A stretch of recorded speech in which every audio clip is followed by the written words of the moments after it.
I sat in the humid silence of the Savannah probate court and watched my brother Benedict explain to a judge why I needed to be locked away. He used words like unstable and danger to herself, with the same clinical precision he used in his plastic surgery practice. Behind him, my parents wept into silk handkerchiefs, performing the role of heartbroken aristocrats to perfection. I did not scream. I did not object. I simply touched the small, cold recorder hidden in my pocket and remembered the text Benedict sent me hours ago. "We are doing this because we love you." That was the moment I knew. Love wasn't their motivation. It was their alibi. Before I tell you exactly how my brother destroyed himself in the next 10 minutes, drop a comment and let me know where you are listening from. I want to know who is on the side of the truth. To understand why I sat silent in that courtroom, letting them paint me as a madwoman, you have to go back 3 months to the reading of my grandfather's will. That was the day the polite veneer of the Vance family finally cracked, revealing the rot underneath. We were gathered in the library of the main estate, a room that smelled of old leather and generational secrets. My grandfather, a man who had spent his life collecting beauty to balance out the ugliness of his kin, had left a testament that shocked everyone but me. He left the entire Savannah estate, valued at $15 million, and his private art collection solely to me, to Octavia. The quiet one. The one who lived in the carriage house and smelled like turpentine. Benedict did not inherit a dime. Neither did my parents. The explosion wasn't immediate. It was a slow, suffocating pressure. You see, Benedict was the golden child. In my parents' eyes, he was the sun around which our entire universe revolved. He was the brilliant plastic surgeon, the charmer, the legacy. I was just the orbit, existing only to reflect his light or absorb his darkness. But grandfather saw the truth. He knew Benedict wasn't a success. He was a black hole. He knew about the gambling debts Benedict tried to pass off as bad investment luck. He knew that if he left the estate to Benedict, it would be liquidated within a week to pay off bookies in Atlantic City.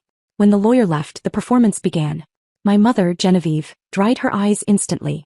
She looked at me not with pride but with a terrifying intensity. She told me that Benedict was in trouble. She said he owed people money, dangerous people, and that we had to sell the estate immediately to save him. She called it saving the family name. I looked at them sitting there on the velvet sofas, and I finally saw the invisible chain that had bound me my entire life. It is a strange and painful thing to realize you were never really a daughter. You were a utility. I was the scapegoat, the vessel they poured their shame into so they could remain pristine. When Benedict failed a test, it was because I distracted him. When he crashed his car, it was because I upset him. I was the designated loser in a game rigged for him to win. They needed me to be weak so he could appear strong. They needed me to be invisible so he could shine. But grandfather had handed me the keys to the kingdom, and for the first time in my life I refused to hand them over. I told them no. I told them I wasn't selling the estate to cover a gambling debt. I told them I was turning the main house into a sanctuary for women recovering from financial and emotional abuse, a place where they could heal through art. The silence that followed that declaration was absolute. I watched my father's face turn a shade of purple I had never seen before.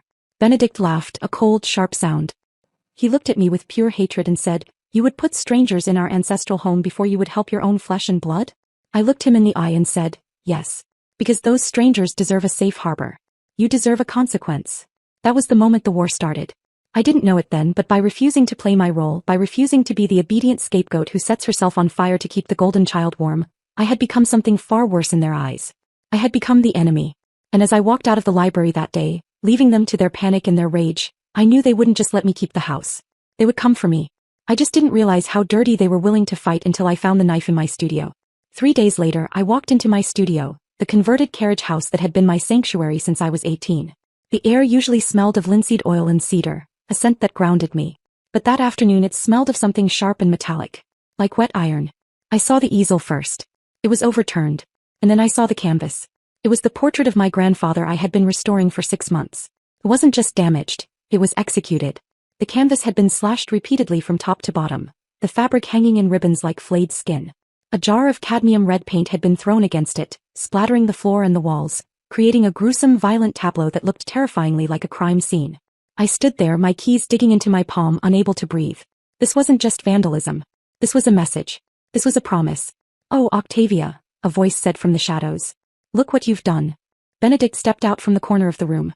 He was wearing his white lab coat, impeccable as always, his face arranged in a mask of tragic concern. But his eyes were dead. "I tried to tell Mom and Dad you were spiraling," he said, shaking his head. "But they didn't want to believe it." Violent outburst. Destruction of property. It's a textbook manic episode. "Get out," I whispered. "I can't do that," he said softly. "I called for help. For your own good." Sirens cut through the humid air outside. Blue lights flashed against the windows of the studio, illuminating the red paint like blood. Benedict walked to the door and opened it for the officers. In here, he told them, his voice thick with fake emotion. Please be gentle. She's not herself. She's off her medication. 2 officers entered, hands on their belts. They looked at the destroyed room. They looked at the red paint splattered on the walls. And then they looked at me standing there trembling, looking for all the world like a woman who had just snapped. Benedict was the respected surgeon, the pillar of the community. I was the reclusive artist in a carriage house. The narrative wrote itself. Ma'am, one officer said, stepping toward me. We need you to come with us. He did this. I wanted to scream. He cut the painting. He's lying. The scream built in my chest, hot and desperate. I wanted to tear at them to force them to see the truth. But then a cold clarity washed over me. This was the trap. This was the sanity defense. I realized in that split second that if I screamed, I proved him right. If I fought, I was the violent, unstable sister he needed me to be. To a stranger, a woman screaming that her doctor brother is framing her sounds exactly like a paranoid delusion. Benedict was counting on my rage. He was banking on me losing control so he could take control. So I did the one thing he didn't expect. I went gray. I became a stone. I locked my jaw, swallowed the scream, and let my face go completely blank. I didn't argue. I didn't cry. I didn't point a shaking finger at my brother. When the officer reached for my arm, I turned around and offered my wrists. I saw Benedict's smile falter. He wanted a show. He wanted a scene he could describe in court later. I gave him nothing but silence. They put me in the back of the cruiser. I watched through the wire mesh as Benedict stood in the driveway, looking disappointed. He picked up his phone, probably to call our parents and tell them the tragic news that their daughter had finally broken. The next 72 hours were a study in endurance. The psychiatric hold is designed to break you, to strip you of your agency. They took my shoelaces. They took my phone. They put me in a room with fluorescent lights that buzzed like angry hornets. Doctors came in to evaluate me, asking questions about voices I didn't hear and shadows I didn't see. I answered them calmly, succinctly. I ate the terrible food. I sat on the cot and meditated. I treated the cell not as a cage but as a waiting room. Because I knew something Benedict didn't. I knew that silence wasn't surrender. It was strategy. Every hour I spent in that room without cracking was another crack in his story. Kaylin got me out. It took her less than 6 hours after the 72-hour hold expired. She walked into the evaluation center armed with my medical records, which showed 0 history of psychosis, and a threat to sue the hospital for unlawful detainment if they held me a minute longer without a court order. The doctors, finding me frighteningly sane, released me.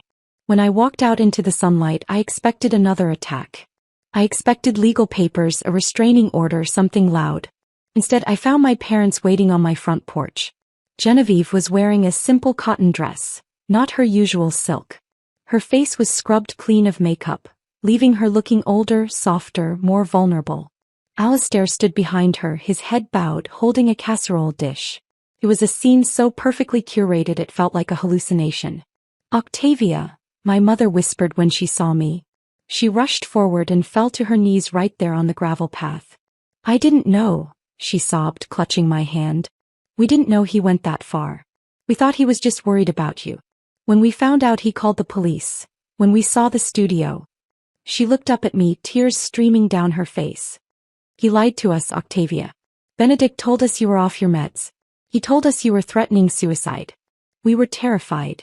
My father stepped forward. We're so sorry, he said, his voice thick. We've been blind. We let him manipulate us because we wanted to believe he was successful. But we see it now. We see what he is. I looked at them. I looked at the casserole dish. I looked at my mother's tear-stained face.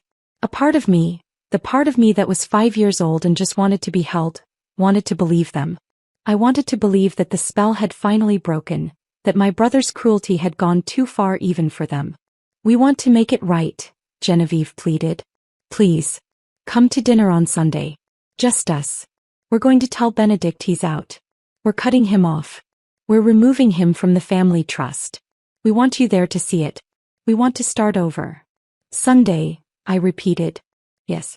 A reconciliation dinner. Please, Octavia. Give us a chance to be the parents you deserve. I looked at the house looming behind them. It was a beautiful trap. But traps only work if you don't know they're there. Okay, I said slowly. I'll come. My mother wept with relief. She hugged my legs. My father nodded, looking relieved. They left promising my favorite roast lamb, promising a new beginning. As their car pulled away, I felt a cold chill settle in my bones. They were good. They were very good. The performance was flawless. The remorse felt real. But they had forgotten one thing. I was an artist. I spent my life looking at layers. I knew how to spot a forgery. The tears were real, but the timing was too perfect. Benedict was their investment. He was their retirement plan, their social standing. They wouldn't cut him off because he got a little rough with me. They would only cut him off if he cost them money. And right now I was the one costing them money. I walked into my studio and picked up a small velvet box from my desk. Inside was a vintage diamond brooch, an heirloom I'd bought at an estate sale years ago. But I hadn't bought it for the diamonds. I had modified it. Behind the center stone was a high-definition lens. Inside the filigree setting was a microphone sensitive enough to pick up a whisper from across a room. If they wanted a dinner, I would give them a dinner. But I wasn't going as a guest. I was going as a witness. The main dining room of the Vance estate was a masterpiece of Southern Gothic oppression. Dark wood paneling swallowed the light from the crystal chandelier. The table was set with heavy silver and fine china, a display of wealth that felt more like a fortress than a home. Benedict was there. Of course he was. Benedict sat in his usual place, calm and unrepentant, while my parents played gracious hosts. The tears and threats to cut him off had vanished the moment I arrived. This was no reconciliation. It was a setup. When my father poured the wine, I caught the scent immediately. Sweet, nutty almond. Not Bordeaux. Sedative. They weren't trying to fix things. They were trying to erase me.